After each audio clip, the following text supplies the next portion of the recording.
엄마, 저희가 잘못했으니까 제발 마음 투세요. 부모 자식 간에 이러는 게 말이나 돼요? 부모 자식, 떨린 입이라고 지금 그런 말이 나와. 너희가 자식이긴 하고, 부모한테 필요한 것만 쪽쪽 뽑아먹고 병든이 죽게 말하는 게 그게 자식이냐? 고려도 죄야. 죄를 지었으면 응당 벌을 받는 게 세상 이치지. 그렇게 아나무인으로 살면서 천년만년 멀쩡할 줄 알았어? 안 그래도 후회하고 있다니까요. 제발 한 번만 용서해 주세요. 앞으로는 엄마한테 더 신경 쓰고 용돈도 꼬박꼬박 보내드릴게요. 정말이에요. 옛말에 사람은 고쳐 쓰는 거 아니라고 했다. 내가 너희를 또 믿느니 지나가는 똥개를 믿겠어. 나 이제 1분 1초가 아까운 사람이야. 보기 싫은 너한테 이렇게 낭비할 시간 없으니 그만 가거라. 여러분 안녕하세요. 저는 탈 많은 자식들 때문에 소갈이를 많이 했던 60대 여성입니다. 앞서 들으신 것처럼 자식들은 무언가를 부탁할 때만 저를 어미 취급하며 넙죽 엎드리더군요. 그럴 때마다 매번 속으면서도 혹시나 하는 기대로 주머니를 털어 자식들을 돕곤 했습니다. 하지만 얼마 전 겪은 충격적인 사건을 계기로 저는 더 이상 호구 같은 부모가 되지 않기로 결심했어요. 그래서 썰맘 애청자 여러분들에게 그때 일을 털어놓고 위로와 조언을 듣고 싶습니다. 혹시 저처럼 자식들에게 신물나게 지갑 노릇을 하고도 부모 대접 못 받는 분들이 계실까요? 그렇다면 제 사연을 끝까지 함께 하셔서 자신의 삶을 돌아보는 계기가 되시길 바랍니다. 저는 생선 파는 홀어머니와 살다 결혼했습니다. 사실 저희 둘 다 재혼이었어요. 첫 결혼 이후 3년이 넘도록 아이가 생기지 않자 시댁에서는 제게 문제가 있다며 소박을 놓았더랬죠. 하지만 재혼하고 이듬해 바로 아이가 생긴 걸 보니 문제는 전 남편이었네요. 그렇게 재혼한 저는 전처자식과 제가 결혼해 낳은 새 아이까지 모두 4명의 자식을 키우게 됐습니다. 남편은 손재주가 많은 사람이었어요. 그래서 전파사를 운영하며 온 동네 고장난 기계는 다 고쳐줬답니다. 비록 흥청망청 살 만큼 여유는 없었지만 그래도 무심한 듯 챙겨주는 남편과 귀여운 자식들이 있어 행복한 시절이었죠. 그러다 막내딸이 초등학교에 들어갈 무렵 남편이 교통사고를 당해 먼저 세상을 떠났습니다. 한데 눈물 콧물로 범벅이 된 제게 경찰이 다가오더니 이런 말을 했어요. 남편분이 떨어뜨리신 것 같아 저희가 챙겨뒀습니다. 그러면서 갈색 곰인형을 하나 건네주더군요. 그건 막내딸이 일주일 넘게 사달라고 졸랐던 인형이었습니다. 저는 그 인형을 끌어안고 또 정신없이 오열하고 말았네요. 그렇게 황망하게 남편을 보내고 나니 저에게는 어린 자식 넷만 남았습니다. 그래서 떠난 사람을 맘 편하게 그리워할 시간도 없었어요.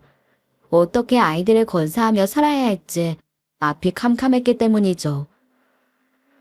그런데 그맘때 엎친 데 덮친 격으로 홀로 사시던 친정엄마까지 돌아가시고 말았어요. 아이들을 데리고 2번씩이나 장례를 치르고 난 저는 그대로 친정에 눌러 앉게 되었습니다. 그리고 친정어머니가 남긴 생선가게를 이어받아 자식들을 키우게 됐죠. 사실 어려서부터 생선이라면 이가 갈리게 싫었던 저는 절대 그 일은 하지 않겠다고 다짐했었어요. 늘 엄마에게서 풍기던 비릿한 향도 싫었고 생선집 딸이라고 놀림당하는 것도 싫었거든요. 하지만 당장 먹고 살 길이 막막해진 마당에 그런 걸 따질 여유가 없더라고요. 그날 이후로 저는 그 생선가게를 조금씩 넓혀가며 30년 가까이 일을 했답니다. 비가 오나 눈이 오나 생선 배를 가르고 목청 높여 사람들을 불러 모았네요. 고등어 좀 보고 가세요. 아줌마, 오늘 동태도 싫어요. 이거 들여가서 동태탕에 소주 한 잔 따라주면 차방님한테 사랑받는다니까? 그렇게 제가 노력하는 만큼 장사는 꽤 잘 되었습니다. 물 좋은 생선을 가져와 하루도 빠짐없이 장사하니 자식들 배고프지 않게 키울 정도는 되었지요. 하지만 인생이라는 게 그리 만만한 게 아니더군요. 자식들이 자기 앞가림만 잘해줘도 한시름 놓겠는데 약속이라도 한 듯 하나같이 속을 썩이더라고요. 큰아들은 나이가 있어서 그런지 그래도 제 할 일은 잘하는 편이었어요. 하지만 살가움이라고는 눈꽃만큼도 없이 차가운 성격이었습니다. 제가 밤늦게 돌아와 앓는 소리를 내도 한 번을 돌아보지 않더라고요. 그래도 공부는 곧잘해 은근히 기대를 걸었더랬죠. 장사가 자리를 잡고 나자 제법 비싼 학원을 2개나 보내주며 뒷바라지도 해줬답니다. 그 결과 아들은 이름만 떠올려도 흐뭇한 명문대에 들어갔어요.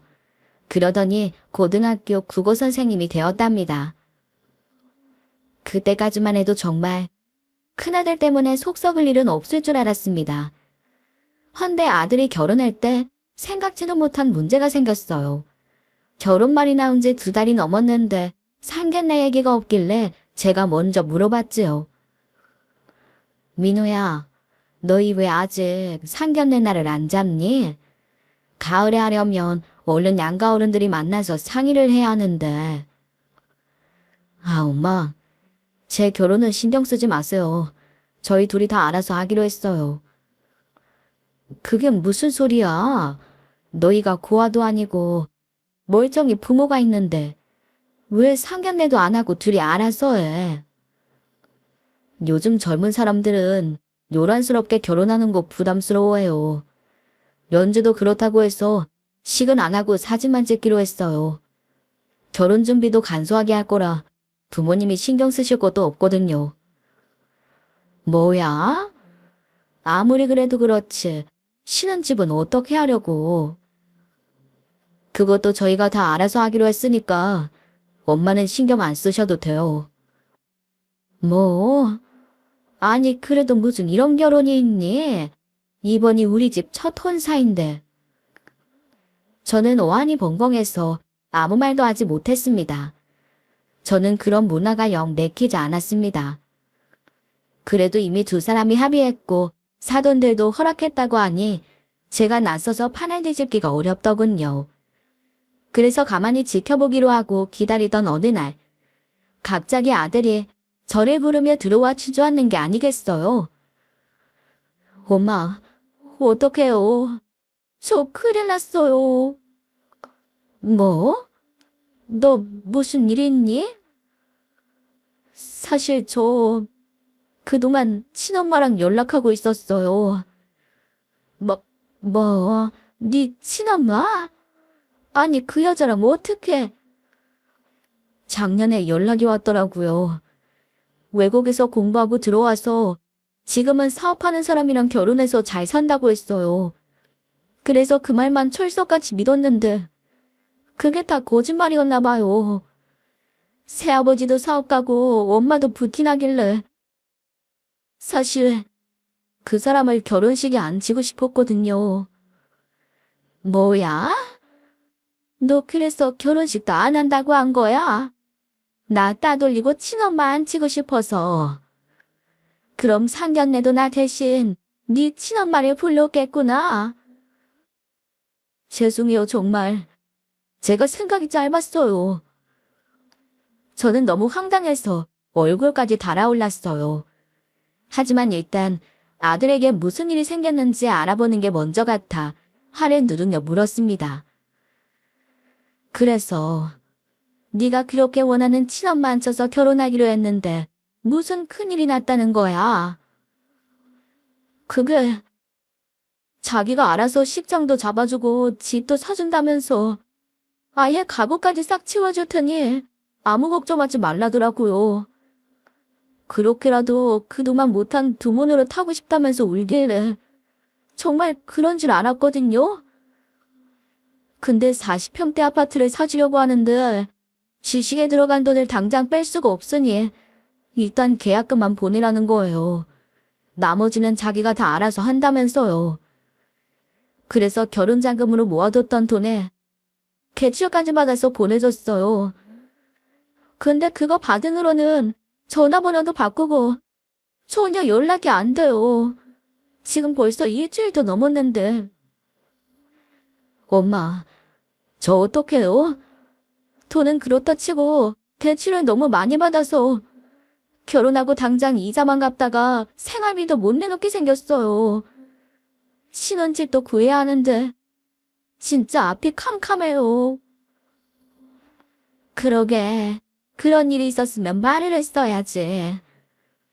아버지가 비밀로 해달라고 해서 지금까지 입 다물고 있었다만 너희 친엄마 갯돈 떼먹고 도망갔다 붙잡혀서 감옥에 있었어. 그게 정말이에요. 그래. 그전에도 여기저기 돈 빌려서 안 갚기가 일쑤였다더라. 아버지도 수발들다 지쳤는데 그런 대형 사고까지 쳐서 이혼한 거야. 고양이한테 생선을 맡긴 격이라고. 전 정말 몰랐어요. 엄마, 제가 잘못했어요. 저 좀 도와주세요. 키워준 부모 나 몰라라 하고 일은 자기가 버려놓고 찾아온 아들이 너무나 괘씸했어요. 30년 넘게 친자식처럼 키워준 제게 어떻게 그럴 수 있는지 생각할수록 부하가 치밀었습니다. 하지만 그렇다고 아들을 영 모른 척할 수도 없었네요. 사실 저에게는 아이들의 결혼자금으로 모아오던 돈이 있었어요. 그래서 일단 그 돈으로 급한 불을 끄고 아들이 못다한 결혼 준비를 하게 해줬습니다. 그리고 크지는 않지만 변들이 작은 아파트 전세로 신혼집도 마련해줬답니다. 아들은 그제야 안심이 되는지 제 손을 잡고 연신 고맙다고 하더군요. 둘째는 딸이었는데 제가 어릴 때 그랬던 것처럼 생선 장사하는 걸 못마땅했어요. 그러더니 고등학교에 들어가자 가출을 밥 먹듯이 하더군요. 저는 온종일 일하느라 서 있을 힘도 없는 몸뚱이를 끌고 여기저기 딸을 찾으러 다녀야 했죠. 그러기를 반복하다 지친 제가 하루는 눈물을 흘리며 딸에게 물은 적이 있습니다. 도대체 왜 그러는 거니? 뭐가 불만인데? 고등학교라도 졸업해야 사람 구실할 수 있는 거 몰라? 나는 지긋지긋한 생선 냄새도 싫고 구질구질한 집구석도 싫어. 그러니까 제발 나 좀 찾지 말고 놔두라고. 엄마도 골칫덩어리 안 보이면 속 시원하고 좋잖아. 뭐야? 너 지금 그걸 말이라고 해? 자식이 집을 나가서 먹는지 곱는지도 모르는데 속편할 부모가 세상 전지에 어디 있어? 웃기지 마요. 내가 해달라고 하는 건 하나도 안 해주면서 걱정은 무슨 걱정? 말이 되는 소리를 해야 들어주지. 5 식구가 방 2칸짜리 집에 사는데 침대 들어갈 데가 어딨어? 거기다 동생들은 새 옷 한 번을 못 사주는데 너는 철마다 새 옷에 새 신발에 옷장이 넘치잖아. 그런데도 매일 옷 타령하는데 그걸 어떻게 다 사줘? 그래서 없어져 주겠다잖아요. 눈치 없이 조르기만 하는 쓸모없는 딸 살아줘 줄 테니까 이제 발 쭉 뻗고 편히 주무시라고요. 그렇게 막무가내로 원망만 쏟아냈습니다. 그래도 아이를 포기할 수 없어 가까스로 고등학교만 졸업시켰더니 성인이 되자마자 미련 없이 집을 나가더군요.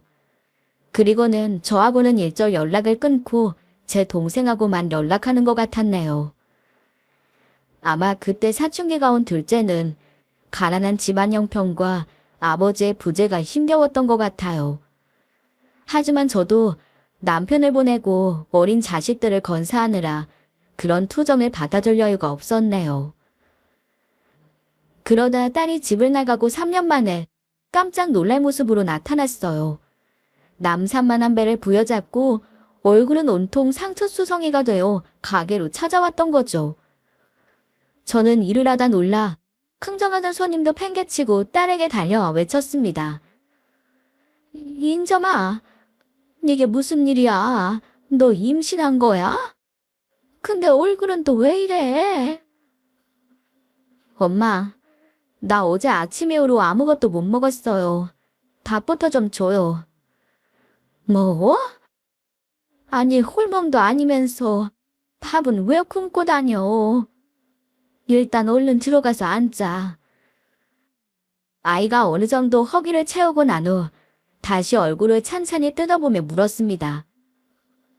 도대체 어떻게 된 거야? 집 나가서 그동안 뭘 하고 있었어? 인혁이한테 물어도 그냥 잘 지낸다고만 하고 자세히 말은 안 해주더라. 혹시 남편한테 맞은 거야? 남편은 무슨... 그 인간하고는 이제 끝이에요. 술만 먹으면 사람을 괴롭히는 통에 더 이상은 못 살겠어요. 어차피 제대로 혼인신고한 것도 아니라서 정리하고 말고 할 것도 없어요. 뭐? 그럼 동거해서 애를 가졌단 말이야? 아이고 이 철없는 거사. 어쩌려고 그런 큰일을 벌였어. 나라고 그러고 싶어서 그랬겠어요. 당장 갈 곳이 없으니까 남자친구네 집으로 들어간 거죠. 그러게 누가 너더러 집 나가라고 틈더미네. 제발 얌전히 있다가 멀쩡한 남자 만나 결혼했으면 좀 좋아. 이제 어쩔 거냐. 대리보니 곧 몸풀기 생겼는데 이 일을 어쩔 거야. 아, 호들갑 좀 떨지 마세요. 뭐라도 하면 되죠. 저 애만 낳고 미용기술 배울 거예요. 그러니까 엄마가 좀 도와줘요. 미용? 사실 집 나가서 한 6개월 정도는 미용실에서 아르바이트도 했었어요. 엄마가 도와주면 착실하게 애 키우면서 살아볼게요. 정말이지? 아, 그래. 네가 그렇게 마음먹었다면 뭘 못해주겠니? 일단 애나 낳고 생각하자.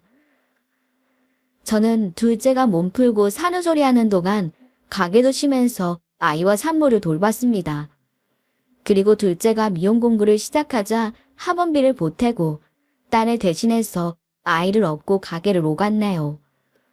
그래도 정신 차리고 뭔가를 해보겠다고 하니 힘닿는 데까지 도와주고 싶더라고요. 제가 그랬던 것처럼 딸도 혼자 힘으로 자식을 키워야 하는 게 속상했지만 어쩔 수 없는 일이었죠. 그 뒤로 자격증을 딴 딸은 넌지시 미용실을 얻어달라고 채근하기 시작했습니다. 안 그래도 각오하던 일이라 노후자금으로 마련해둔 통장을 헐어 돈을 건네며 말했네요. 이왕이면 사람들 많이 다니는 곳으로 신중하게 골라서 차려. 우리 아파트 앞 미용실도 항상 사람들로 북적이더라. 솜씨만 좋으면 애랑 둘이 먹고 살기에는 충분할 거야. 하지만 딸은 뭐가 못마땅한지 입을 삐죽이며 이렇게 말했어요. 에게? 이거 가지고 어떻게 괜찮은 자를 몰라요. 엄마는 요즘 부동산 시세를 너무 모르시네. 뭐? 그거 엄마가 안 입고 안 먹고 열심히 모은 거야. 첫 술에 배부를 수 있어? 일단 예산에 맞는 가게 얻었다가 나중에 네가 돈 벌어 더 좋은 자리로 옮기면 되지. 어쩔 수 없죠 뭐. 알았어요. 고마워요. 한번 잘해볼게요. 그렇게 방황하다 돌아온 딸은 제 쌈짓돈을 알뜰히 털어 미용실을 차리고 영업을 시작했습니다. 그렇게 두 아이 때문에 골머리를 앓을 때 나머지 자식만이라도 좀 달랐다면 얼마나 좋을까요? 하지만 박복한 저에게 그런 복이 허락될 리 없었나 봅니다. 마치 부모 속썩이기 경쟁이라도 하듯 셋째까지 만만치 않게 사고를 쳤네요. 셋째 아들은 공부는 잘하지 못했지만 눈치가 빠른 편이었어요. 그래서 제 적성을 잘 찾아 이른 나이에 제빵 기술을 배웠답니다. 그래서 군대에 다녀와 제과점에 취직을 했죠. 나름 성실한 녀석이라 제발 셋째만은 아무 탈 없이 잘 살기를 들고 또 빌었네요. 하지만 문제는 생각지도 못한 곳에서 일어났어요. 어느 날 저는 셋째 방에서 이상한 우편물을 하나 발견했습니다. 법원에서 보낸 등기 우편물이었어요. 낮부터 두통에 시달리다 아들의 책상 서랍에서 두통약을 본 것 같아 그걸 찾으러 들어간 참이었네요. 우편물은 봉투만 뜯긴 채 서랍에 들어가 있었어요. 저는 의아한 마음에 그냥 지나치지 못하고 내용을 확인해 봤습니다.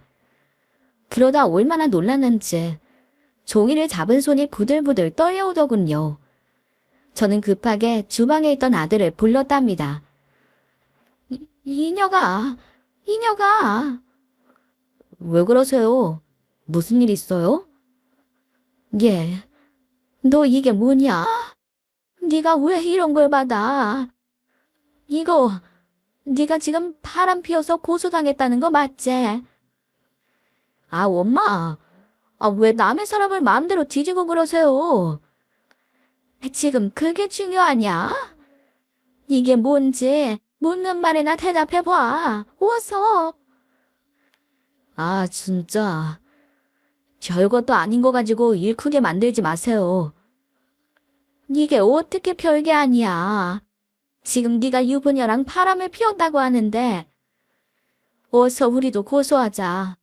명예훼손인지 뭐 그런 거 있잖아. 그럴 필요 없어요. 저거 사실이에요. 저 그 사람 이혼하면 같이 살 거예요. 뭐야? 이게 무슨 말 같지도 않은 소리야. 네가 뭐가 부족해서 유부녀를 만나? 이 여자 대체 누구냐? 누구길래 멀쩡한 내 아들 앞길을 막아? 어서 파는 대로 말하지 못해? 엄마도 아는 사람이에요. 우리 사장님이요. 사장? 너희 제과점 사장 말이야. 저는 너무 놀라서 입만 떡 벌린 채 말문이 막혀버렸습니다. 아들네 여사장은 어린 나이에 돈 많은 남자를 만나 취미삼아 제과점을 운영하는 팔자 좋은 여자였어요. 저희 둘째 딸이 그 여자를 보고 넋두리처럼 이런 말을 했었거든요. 희녀가, 너희 사장은 전생에 나라를 구했을 거야. 손 하나 까딱 안 하고 놀기만 해도 제과점에서 직원들이 알아서 돈 벌어주잖아. 나는 아침부터 저녁까지 서서 손가락이 부르트도록 파마나 말아야 되는데. 거기 장사도 잘 되는 자리라 임대료도 비쌀 텐데 남편이 나이 많은 부자라는 게 사실인가 봐. 하긴 여자가 몸매도 좋고 한참 어리니까 남편이 해달라는 건 다 해주겠지. 뭐 얼굴은 다 뜯어 고친 것 같지만. 그렇습니다. 저희 셋째 아들이 바로 그 제과점 여사장과 눈이 맞아 바람이 난 겁니다. 여사장은 자식이 둘이나 있는 유부녀였어요. 이 사실을 알게 된 남편이 저희 아들에게 상간남 소송을 걸었던 거죠. 결국 돈 벌겠다고 취직했던 아들은 취업 6개월 만에 3천만 원의 위자료만 물어주게 되었답니다. 하지만 아들놈이 무슨 돈이 있어서 3천만 원이라는 거금을 내놓겠습니까? 결국 돈 없는 아들을 대신에 제가 그 위자료를 물어줘야 됐네요. 이 만날놈의 자식아, 어디 할 게 없어서 애 있는 여자를 만나? 내가 전생에 무슨 죄를 지어서 자식놈들이 하나같이 이렇게 속을 썩이는 거냐? 너희들 때문에 내가 체면까지 살기는 글렀어. 당장 가게 그만두고 그 여자랑 인연도 끊어. 어미 죽는 꼴 보고 싶지 않으면 제발 정신 차리라고. 아들과의 관계를 들킨 여자는 남편에게 싹싹 비로 이혼만은 면한 모양이었어요. 대신 제과점을 팔아치우고 이사를 가버렸죠. 아들은 여자에게 이용만 당하다 버려진 걸 알고 한동안 폐인처럼 지냈습니다. 그런 아들을 수말대며 저는 속이 썩어 문드러졌네요. 하지만 제가 아직 막내딸 이야기를 안 꺼냈죠. 막내라는 단어만 꺼내도 저는 벌써 목이 메네요. 엄마가 고생하는 걸 늘 안타까워하던 그 녀석은 네 남매 중에서 가장 말을 잘 듣는 순한 딸이었습니다. 하지만 제가 미처 신경을 써주지 못해 그랬는지 성적은 좋지 않았어요. 그래서 지방 전문대를 나와 화장품 매장에서 판매 일을 했죠. 다행히 일이 적성에 맞았는지 나중에는 그 매장의 책임자로 승진까지 하게 됐네요. 막내는 소개로 만난 남자와 별탈 없이 결혼해 귀여운 딸도 낳았습니다. 출산한 후에는 애 보느라 일을 쉬면서 가끔 저를 찾아와 말동무를 해주기도 했죠. 남편이 가장 예뻐하던 막내는 나중에도 형제들 때문에 속 썩는 제게 숨구멍이 되어주는 착한 딸이었어요. 하지만 그렇게 믿었던 막내딸이 제게 가장 처절한 슬픔을 안겨줄 줄 그때는 미처 몰랐답니다. 그날도 저는 여느 날처럼 생선을 손질하고 손님들을 맞으며 하루를 보냈어요. 그러다 집으로 걸어가는 길에 익숙한 번호로 걸려온 전화 한 통을 받았습니다. 바로 막내딸이었죠. 이내니? 다 저녁 때 무슨 일이야? 별일 없지? 밥은 먹었어? 나야 먹었지. 엄마는? 엄마는 오늘 팔치 물이 좋아서 가게에서 그거 몇 마리 들고 가는 길이야. 조림이나 할까 해서. 너 갈치조림 좋아하지? 남겨둘 테니 내일 애 어린이집 보내고 먹으러 올래? 엄마 갈치조림 맛있지. 근데 당분간은 바빠서 못 갈 것 같아요. 아유, 그래? 근데 너 오늘 왜 이렇게 기운이 없어? 애 키우느라 힘들어? 아유, 그러게. 혼자만 다 하려고 하지 말고 정서방한테도 좀 도와달라고 하고 그래. 안 그래도 정서방이 잘 도와줘요. 착한 사람이잖아. 근데 엄마, 혹시 우리 집에 아빠가 사줬던 곰인형 있는지 찾아봐 줄 수 있어요? 곰인형? 그래, 지금 들어가서 찾아볼게. 근데 그건 갑자기 왜? 애도 아니고. 그냥 갑자기 생각나서. 그거 아빠가 나한테 마지막으로 남겨준 선물이잖아. 엄마가 들어가서 찾아보고 내일 연락해 줄게. 나중에 가지러 와. 그리고는 전화를 끊었는데 딸아이 목소리에 기운이 없어서 그런지 이상하게 마음이 쓰였습니다. 그런데 그날 잠자리까지 너무 사납더라고요. 저는 혹시나 싶어 아침에 눈 뜨자마자 딸에게 전화를 걸었지만 받지 않았네요. 그래서 부랴부랴 사위에게 연락했죠. 그랬더니 사위도 잔뜩 가라앉은 목소리로 전화를 받더군요. 정서방, 혹시 집에 무슨 일이 있어? 이내 목소리가 너무 안 좋아서 걱정하던 참인데 정서방 목소리도 영 안 좋은 것 같네. 그게 장모님, 사실은요. 그러더니 갑자기 사위가 울음을 터뜨리는 통에 저는 깜짝 놀라고 말았습니다. 아니 이 사람 왜 갑자기 울고 그래? 정말 무슨 일이 있는 거야? 그 사람이 많이 아파요. 난소암 말기인데 벌써 간이랑 폐에도 전이 됐다네요. 불쌍해서 어쩜 좋아요, 장모님. 저는 믿을 수 없는 사위의 말에 그만 바닥에 주저앉고 말았습니다. 그러다 얼른 정신을 차리고 택시를 잡아타고 딸아이가 입원해 있다는 병원으로 달려갔습니다. 끝까지 믿고 싶지 않았지만 문 앞에는 선명하게 딸의 이름 석자가 적혀 있더군요. 저는 병실로 들어가 핏기 없는 딸의 얼굴을 만지며 오열했네요. 하지만 딸은 담담한 표정으로 이렇게 말하더군요. 엄마, 오빠들이랑 언니 때문에 항상 고생만 했는데 그래서 나는 꼭 좋은 딸이 되고 싶었어요. 근데 이제 내가 엄마한테 제일 부러워하는 자식이 됐네. 미안해요. 아니야. 너는 그러면 안 돼. 너 없이 엄마는 어떻게 살라고? 그런 말 하면 안 되는 거야. 하지만 얼마 후 딸은 야속하게도 어린 자식을 남겨놓은 채 짧은 생을 마감하고 말았어요. 딸이 마지막으로 찾던 곰인형을 영점 앞에 놓아주며 저는 목 놓아 울었습니다. 손섬을 도리도 없이 짝을 잃은 사위 역시 정신 나간 듯 울기만 했죠. 그렇게 막내를 보낸 후 저는 넋을 놓은 채 죽지 못해 살았습니다. 물 한 모금, 밥 한 톨도 넘기고 싶지 않아 입을 다물고 버텼죠. 그대로 곡기를 끊으면 딸을 따라갈 수 있을 것 같다는 생각이 들더라고요.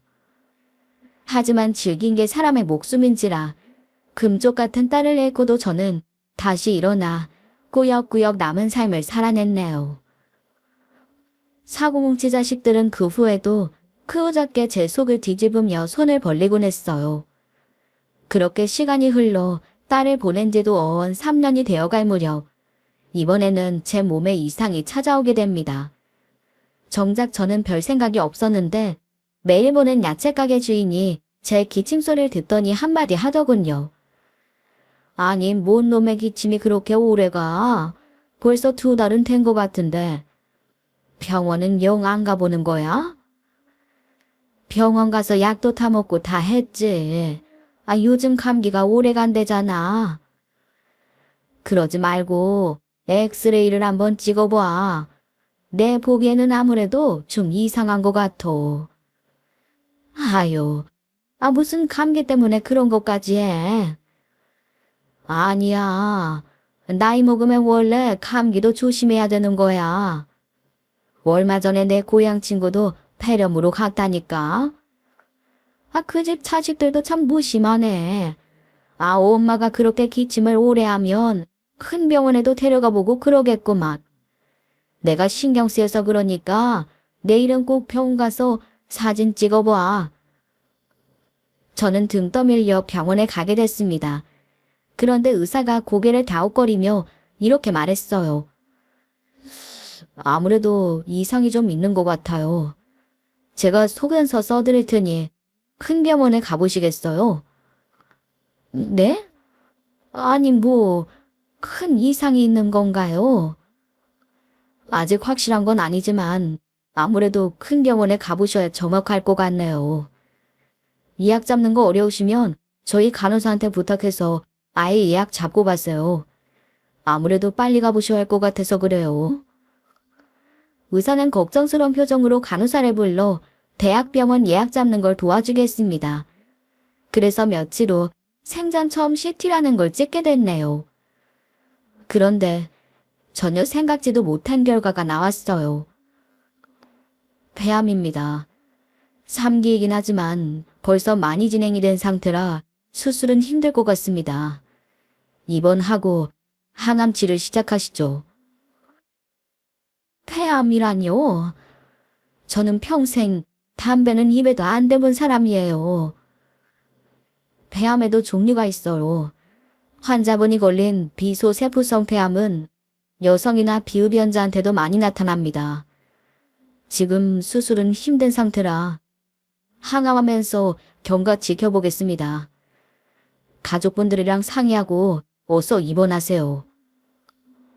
예상치 못한 진단을 받고 월이 빠진 저는 한동안 병원 복도에 앉아 멍하니 허공만 바라봤습니다. 그러다 퍼뜩 정신을 차리고 큰아들에게 전화해서 자식들을 불러 모았네요. 그리고 집에 가서 한참을 기다렸지만 아무도 오지 않더라고요. 저는 어두워진 집안에서 우두커니 기다리다 큰아들에게 다시 전화해서 물었어요. 너 애들한테 연락은 한 거야? 벌써 9시가 넘었는데 왜 아무도 안 와? 너는 뭐하고 있고? 애들한테는 아까 다 연락했고요. 저는 갑자기 일이 생기는 바람에 못 갈 것 같아요. 장인어른이 저녁 먹자고 하셔서요. 뭐? 먼저 약속을 해놓고 거기에 가면 어쩌자는 거니? 넌 어미랑 약속한 건 안중에도 없어? 엄마 왜 그러세요? 그럼 장인어른이 오랜만에 밥 한 끼 먹자는데 안 된다고 해요? 엄마한테는 주말에 갈게요. 저 장모님이 부르셔서 그만 끊을게요. 이번에는 딸에게 연락을 해봤습니다. 하지만 딸의 대답도 별반 다르지 않았네요. 마지막으로 셋째 아들에게 연락해봤지만 이놈은 술을 퍼먹느라 아주 인사불성이더군요. 저 오늘 친구들이랑 약속있어서 늦는다고 말씀드렸잖아요. 저야 한 집에 사는데 나중에 따로 들어도 되죠? 그냥 형이랑 누나만 왔다 가라고 하세요. 자식이 하나도 아니고 둘도 아니고 무려 셋씩이나 되는데 어떻게 오미가 부르면 달려오는 놈이 하나 없을까요? 순간 서러움이 몰려와 큰 소리가 나가고 말았습니다. 너희한테 일이 생기면 꼼지에 불 붙은 것 마냥 쫓아와서 바쁜 사람 괴롭히더니 오미가 부르는데 뭐가 이렇게 핑계가 많어. 이러다 초상질은 다음에야 올래. 깜짝이야. 엄마 갑자기 왜 그러세요? 집에 무슨 일이 있어요? 알았어. 딱 한 잔만 더 하고 할게요. 하지만 그렇게 대답해놓고도 아들은 12시가 지나도록 들어오지 않았습니다. 그 일이 있고 일주일지 저는 하남을 위해 입원을 앞두고 있었어요. 한데 뒤늦게 이 사실을 알게 된 자식들이 입원 전날 찾아와서 마음에도 없는 소리를 늘어놓으며 생쇼를 벌이더군요. 엄마, 이게 무슨 일이에요? 왜 엄마가 그런 몹쓸병이 걸려? 딸이라고 이제 나 하나 남았는데 더 신경 못 써서 죄송해요. 혹시 우리 몰래 담배 피우셨어요? 아니 다른 것도 아니면 왜 폐암에 걸려? 셋째 너 혹시 집안에서 담배 피운 거야? 간접 흡연 때문에 이렇게 되신 거 아니냐고. 그러게 형이 그렇게 나가서 피우라고 말했잖아. 무슨 소리야? 내가 무슨 집에서 담배를 피워. 요즘 아파트에서 담배 피우면 민원 들어오는 거 몰라? 이거 다 형이랑 누나가 속썩여서 그런 거야. 그러게 잘 좀 하지. 왜들 그러냐 진짜. 웃기는 소리 하고 있네. 그러는 넌 뭘 그렇게 잘해서. 유부녀랑 바람 피워서 엄마가 위자료까지 물어주게 해놓고 왜 오빠랑 나를 잡아? 같이 사는 네가 더 신경 썼어야지. 그 나이까지 엄마한테 빌붙어서 빨래까지 얻어있는 주제 한다는 소리 봐라. 저는 더 이상 그 말을 듣고 있을 수가 없어 빽 하고 소리를 질러버렸습니다. 시끄럽다. 네 탓 내 탓할 필요 없어. 너희들 중 하나라도 내 속 안 뒤집어 놓은 인간이 있냐? 다 똑같은 것들끼리 서로 누구 탓을 하는 거야. 아니 엄마. 생각해보니까 이거 다 이네 때문이야. 우리가 아무리 서글서글써도 어디 이네만 하겠어요? 뭐. 지금 여기서 불쌍하게 가네는 왜 끄집어내? 나 아픈 거 너희 탓이라고 원망할 생각 없으니 정신없게 하지 말고 다들 나가거라. 그런데 그때 큰아들이 눈을 크게 뜨며 물었어요. 엄마, 그냥 이렇게 가라고 하면 어떡해요? 엄마 아픈 거 알고 우리 부르려고 한 건 뭐 정리하시려고 그런 거 아니에요. 정리라니? 그게 무슨 소리냐? 아니 사람들한테 들으니까 항암 시작하면 막 정신도 흐려지고 있던 기운도 없어지고 그런다던데. 그러기 전에 저희한테 줄 건 미리 정리를 좀 해주시면 좋겠어요. 뭐야? 너 그게 지금 내일 항암하러 가는 어미한테 할 소리냐? 항암은 항암이고요. 어차피 정리할 건 미리미리 해놔야 엄마도 마음 편하실 거 아니에요. 오냐 그래. 분명하게 말해주마. 나 너희한테 남겨줄 거 한 푼도 없다. 양심이란 게 있으면 생각을 좀 해봐. 평생 생선 팔아 너희 뒤지다거리 하느라 빈털털이나 다름없는데 죽을래 받아도 나한테 뭘 더 내놓으라는 거야. 에이 엄마 그건 아니지. 엄마 가게랑 이 집 있잖아요. 혹시 같이 산다고 집은 그냥 셋째 다 지려는 건 아니시죠? 엄연히 법적 상속분이라는 게 있는데 그럼 안 되는 거예요. 너희는 내가 치료받으러 들어가는 게 아니라 관이라도 걸어 들어가는 줄 아니? 나 살려고 치료받으러 가는 거야. 죽으러 가는 게 아니라. 이 못된 놈들 같으니라고. 어서 썩 나가지 못해? 뻔뻔하고 못돼 먹은 자식들에게 실망을 해. 더 이상 얼굴을 마주보고 싶지도 않았습니다. 그래서 뭐라고 떠들던 말든 상대도 하지 않고 방으로 들어와 길을 막아버렸네요. 그날 밤은 정말 속에서 천불이 나 하루를 꼬박 새우고 말았습니다. 잠을 못 잔 탓인지 제 몸 상태가 항암을 버티지 못할 거라는 결과가 나왔더군요. 그래서 치료를 시작하지도 못한 채 돌아와야만 했습니다. 그렇게 집에 돌아와 엘리베이터에서 내려보니 우리 집 현관문이 열려있고 안에서 웅성웅성거리는 말소리가 들려왔습니다. 저는 걸음을 재촉해 안으로 들어갔다 낯선 사람들과 마주쳤어요. 누구십니까? 주인도 없는 집에서 뭘 하고 계시는 거예요? 안녕하세요. 저는 요 앞 상가에 있는 부동산 실장인데 집을 좀 보여드리고 있었어요. 집을 보여주다니요. 그게 무슨?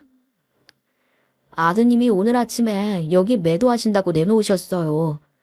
근데 마침 집을 보고 싶어 하시는 분들이 계셔서 여쭤봤더니 비밀번호를 알려주시던데요. 예, 집을 내놔요. 우리 아들이요. 혹시 어르신하고는 아직 얘기가 안 된 건가요? 뭐 착오가 있었던 것 같은데 나 이 집 안 팝니다. 그러니까 얼른 손님 데리고 나가세요. 매물 내놓은 것도 취소할 테니 그리 아십시오. 제가 불같이 화를 내자 부동산 직원도 주춤하며 돌아가더군요. 저는 너무 화가 나서 셋째에게 전화해 냅다 소리를 질렀습니다. 너 이제 부동산에 내놨다는 게 사실이야? 왜 아예 나 죽어서 나오라고 고사해 지내지 그랬냐? 내가 아직 멀쩡히 살아있는데 네가 왜 이 집을 팔겠다고 나서? 내가 언제 죽을 줄 알고 그런 짓을 하느냐고? 이게 아예 부모 내다버린 거랑 뭐가 다르냐? 엄마, 그거 저 혼자 맘대로 그런 거 아니에요. 어제 형이랑 누나랑 상의해서 결정한 거란 말이에요. 뭐? 똑같은 것들끼리 머리 맞대고 나 어떻게 내다버릴지 그거 의논했냐? 전 그냥 하라는 대로 한 거밖에 없는데 왜 저한테 그러세요? 누나가 그랬어요. 막말로 엄마 이제 치료비 들어가면서 돈만 까먹을 텐데 그나마 있는 거 다 까먹기 전에 저희가 챙길 건 먼저 챙겨야 한다고요. 그리고 형도 엄마 앞으로 일도 못 하실 텐데 우리한테 집만 될 거라면서 누나 의견에 동의한 거라고요. 왜 그나마 가만히 있었던 저만 갖고 그러세요? 뭐야? 이런 후레 자식들을 봤나? 내가 너 일을 가만둘 줄 알아? 그동안 해준 거 다 받아낼 테니 두고 봐라. 내가 한강에 돈을 다 뿌리고 가는 한이 있어도 너희한테는 한 푼도 못 가게 할 거야. 저는 곧장 식당으로 달려가 설렁탕을 한 그릇 시켜 국물까지 알뜰하게 비웠습니다. 이대로 무너지지 않으려면 체력 관리를 잘해서 항암을 시작해야 한다는 생각이 들었어요. 그 다음으로는 변호사 사무실에 찾아갔네요. 그리고 상담 끝에 부양료 청구 소송을 진행하기로 했습니다.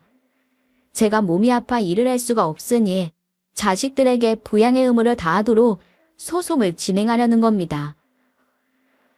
저는 이런 제 상황을 시장 통해서 가장 입이 가벼운 상인에게 슬쩍 흘리면서 눈물을 펑펑 쏟았답니다. 그러자 며칠 지나지 않아 윤씨남매들이 병든 노모를 내쫓고 병원비도 대주지 않으려 한다는 소문이 온 동네에 파다하게 퍼졌네요. 그랬더니 예상대로 둘째 딸이 헐레벌떡 집으로 찾아왔더군요. 엄마, 도대체 무슨 얘기를 하고 다닌 거예요? 엄마 때문에 얼굴을 들고 살 수가 없어요. 미용실에도 손님이 뚝 끊겼어요. 내가 사람 같지가 않아서 우리 미용실 안 올 거래. 엄마 때문에 이게 뭐예요? 왜? 내가 뭐 없는 소리 했을까 봐? 난 그냥 너희들이 한 거 그대로 말하고 내 넋두리 한 거밖에 없어. 이러는 거 명예훼손에 들어가는 거예요. 자꾸 이러시면 저도 가만히 못 있어요. 아, 그래? 늙고 병든 어밀 고소라도 하겠단 거야? 뭐냐, 어디 하려면 해봐라. 그게 알려지면 더 좋은 소문이 날지, 아니면 독한 딸이라고 소문이 날지, 나도 궁금하네. 엄마, 제발 이러지 말아요. 하라는 게 있으면 우리한테 말씀하시지. 왜 이렇게까지 하시는 거예요? 얼른 동네 사람들한테 다시 말씀해 주세요. 엄마가 오해한 거라고요. 나 이대로 있다가는 월세도 못 내고 쫄딱 망하게 생겼어요. 네 일은 네가 알아서 하고 이제 그만 썩 나가. 경찰 부르기 전에. 아, 무서워. 그렇게 딸을 내쫓고 돌아서기가 무섭게 셋째 아들이 문을 두드리며 저를 부르는 소리가 들렸어요. 엄마, 제 짐을 왜 보내신 거예요? 전 어디로 가라고요? 난 네가 성인 될 때까지 알뜰하게 먹이고 입히면서 할 일 다 했다. 그러니 이제 네 살 길 찾아가라는 게 대체 뭐가 문제냐? 이 집은 엄연히 내 집이야. 난 이제 혼자 조용히 살아야겠어. 갑자기 이러시면 어떡해요? 예고했으면 네가 나갔겠냐? 내 말은 귀등으로도 안 듣는 것들이. 여기서 이럴 시간에 어디 월세 싼 방이라도 알아보아. 난 너 절대 다시 이 집에 들일 생각 없으니까. 사실 저는 그날 아침 셋째 아들의 짐을 이삿짐 트럭에 실어 직장으로 보내버렸습니다. 그리고 경비실에 연락해 현관 비밀번호도 바꿔버렸죠. 결국 아들은 한참을 소리 지르다 주민의 신고로 출동한 경찰에게 끌려갔네요. 그런데 며칠 후 큰아들이 잔뜩 인상을 쓰고 나타났어요. 그러더니 종이 한 장을 들이밀며 말했습니다. 엄마, 이게 뭐예요? 부양료 청구 소송이라니. 이게 말이나 된다고 생각하세요? 소장이 이제 아간 모양이구나. 진짜 왜 이러세요? 이제 남은 시간도 얼마 없는 것 같은데 괜한 일에 기운 빼지 마시고 안정만 취하셔야죠. 인정이네 미용실에도 사람 다 끊어졌다던데 이제 저까지 얼굴도 못 들고 다니게 하려고 작정하셨어요. 이런 거 소문이라도 나면 어쩌려고 그러세요? 아, 내가 그걸 몰랐구나. 소문이 나야 네가 창피해서라도 돈을 줄 텐데. 그럼 내가 너희 학교 앞에 가서 1인 시위라도 해야겠다. 네. 엄마, 진짜 계속 이럴 거예요? 정말 저희한테 이 돈을 받고 싶어서 그러시는 거냐고요? 그럼 지금 내가 쇼하는 걸로 보이냐? 내가 이대로는 억울해서 눈도 못 감을 것 같다. 그것도 평생 생선 팔아 너희 키운 거에 비하면 세 발의 피야. 그러니 너도 뉴스에 나오고 싶지 않으면 부양료 지급해야 할 거다. 아니면 고등학교 교사가 병든 부모 내다 버리려고 한 폐륜아라고 소문날 테니 두고 봐라. 저희가 잘못했으니까 제발 마음 좀 푸세요. 부모 자식 간에 이러는 게 말이나 돼요. 부모 자식? 똘리님이라고 지금 그런 말이 나와.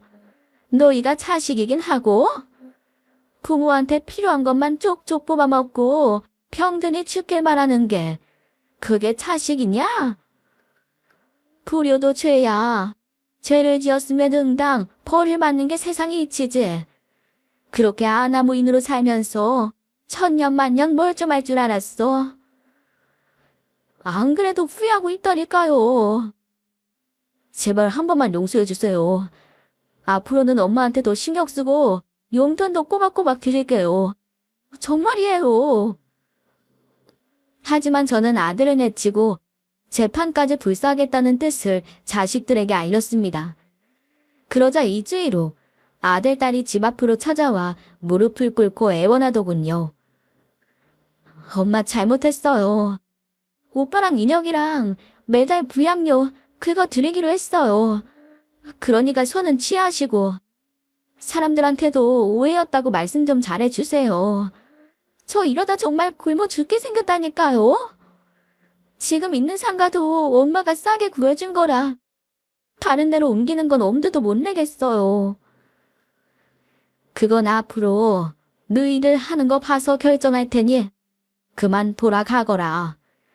피곤해서 좀 누워야겠다.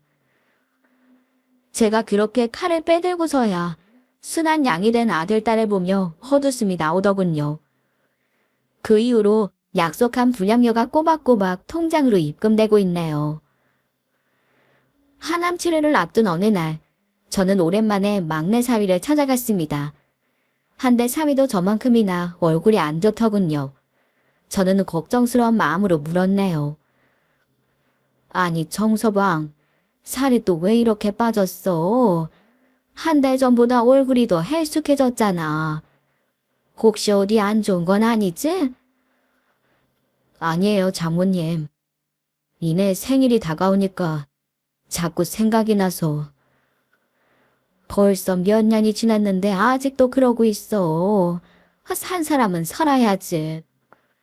먼저 간의 생각은 늙은 어미가 할 테니 자네는 새 출발하라니까. 언제까지 안 사돈 힘들게 애모시게 할 텐가. 내가 몸이라도 멀쩡하면 뭘 좀 해줄 텐데 아무 도움이 못 돼서 미안하네. 아, 장모님, 무슨 그런 말씀을 하세요. 그렇게 힘드신데 반찬도 해다 주시고 자주 찾아뵙지 못해서 제가 더 죄송하죠. 자네도 부모님 살아계실 때 새 가정 꾸리고 잘 사는 모습 보여드려야지. 다른 게 효도가 아니야. 지 앞가림 잘하는 게 가장 큰 효도라니까. 이내 그 착한 것이 자네 이러고 있는 거 보면 얼마나 속이 상하겠나. 저는 축 처진 사위의 어깨를 토닥이고는 준비해온 서류를 내밀며 말했습니다. 이거밖에. 내가 자네한테 해줄 수 있는 게 이거밖에 없는 것 같아. 아니, 장모님, 이걸 왜? 사위는 제가 내민 서류를 보고 깜짝 놀랐지만 저는 사위를 향해 애써 웃으며 말했습니다. 아빠 일찍 잃고 힘들게 자란 내 딸이 자네 만나서 행복하게 살았지 않은가. 그리고 다른 형제들은 이래저래 나한테 손을 많이 벌렸는데 그것은 학교 다닐 때도 지 학비랑 용돈은 벌어서 쓴다고 했어. 그래서 이것저것 아르바이트 하느라 놀지도 못했지. 돌아보니 내가 이내한텐 정말 뭐 해준 게 없어. 그러니 자네라도 받아주게. 장모님, 왜 마지막처럼 이러세요? 이제 하남 시작하면 금방 좋아지실 거예요. 그래. 만약 운이 좋아 그렇다고 해도 언젠가는 갈 것 아닌가. 그 전에 내가 이걸 꼭 정리해둬야 마음이 편할 것 같아서 그래. 너무 부담스러워하지 말게. 우선 명의만 넘기는 거야. 자네가 당장 팔아먹지만 않는다면 내가 눈 감는 날까진 거기서 살겠네. 나중에 나 가거든 그때 잘 정리해서 우리 손자 대학 갈 때나 결혼할 때 요긴하게 써줘. 고개 숙인 사이의 어깨가 들썩이는 게 보이더군요. 그 흐느낌을 보니 저도 갑자기 서러움이 몰려와 함께 울어버리고 말았답니다. 그때는 이미 생선가게 팔고 남은 돈도 가출 청소년 보호시설에 몽땅 기부해버린 후였어요. 그래도 한평생 살았는데 세상에 좋은 일 한 가지쯤은 하고 가야 할 것 같더라고요. 그렇게 수중에 남은 재산을 정리하고 한결 편안해진 마음으로 저는 무사히 항암 치료를 마치게 되었습니다. 그리고 지금 저는 체력 회복을 위해 애쓰는 중이에요. 물론 제가 남은 재산을 알뜰히 정리해버린 걸 알고 자식놈들은 입에 거품을 물었어요. 하지만 이미 벌어진 일을 어쩔 수 있나요? 속수무책으로 발만 동동 구르는 자식들을 보니 속이 다 시원하더라고요. 여러분, 앞으로 남은 제 삶이 얼마나 될까요? 비록 그건 알 수 없지만 허락된 만큼의 삶을 즐겁게 살다가 막내딸과 남편이 있는 곳으로 떠나고 싶네요. 그러기 전에 철없는 자식들에게 조금이나마 반성할 수 있는 기회를 준 것 같아 다행이라는 생각도 듭니다. 물론 속으로는 제가 얼른 죽어 더 이상 부양료를 주지 않기를 바랄 수도 있겠지만요. 저는 언젠가 꼬박꼬박 찾아오는 아침이 싫었던 적이 있었어요. 새벽같이 일어나 매일 일터에 나가야 하는 생활이 너무 힘들었기 때문입니다. 하지만 삶의 끝자락에 놓여보니 모탈하게 눈뜨는 하루가 얼마나 소중한지 이제 알 것 같네요. 그러니 부디 여러분들은 소중한 인생을 허투루 흘려보내지 마십시오. 매일매일 숨 쉴 수 있음에 감사하고 부모를 위해서 자식을 위해서가 아닌 여러분 자신을 위한 하루를 보내시길 바랍니다. 그럼 긴 사연에 함께 해주셔서 감사드리며 저는 이만 인사드리겠습니다. 제 이야기 들어주셔서 고맙습니다.